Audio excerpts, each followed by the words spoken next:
নমস্কাৰ এই মুহূৰ্তে আহি পৰিছে ৰাজ্যবাসীৰ বাবে কেইবাটাও ব্ৰেকিং নিউজ। আজি হৈছে 19 জুন। অসমৰ লগতে ভাৰতৰ বিভিন্ন প্ৰান্তৰ পৰা আৰু এনেধৰণৰ গুৰুত্বপূৰ্ণ খবৰসমূহ নিতৌ চাবৰ কাৰণে চেনেলটো ছাবস্ক্ৰাইব কৰি ভিডিঅ'টোত এটা লাইক কৰি আমাক উৎসাহিত কৰিব। বন্ধুৰ প্ৰথম খবৰটো হৈছে ডাঙৰ খবৰ।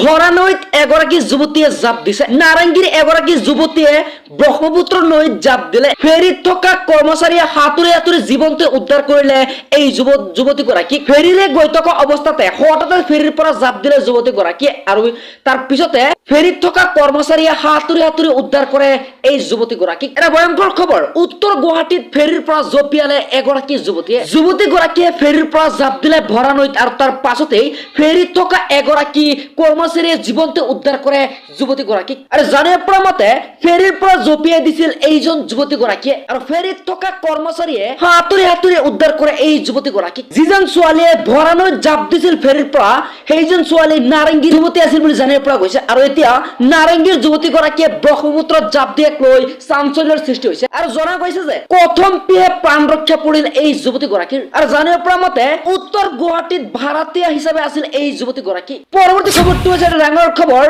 ৰাজ্যবাসী এতিয়া বানৰ কবলত আৰু চাৰিওফালে বানে এতিয়া সন্ত্ৰাসৰ সৃষ্টি কৰিছে আৰু এই ভয়ংকৰ বানপানীৰ ফলতে হেজাৰ হেজাৰ লোক আক্ৰান্ত হৈছে। জানিব পৰা মতে উজনিৰ পৰা নামনিলৈ বৈছে এই বানপানী আৰু এই ভয়ংকৰ বানপানীৰ ফলতে প্ৰায় 13খন জিলাৰ প্ৰায় হেজাৰ হেজাৰ লোক আক্ৰান্ত হৈছে এই বানত।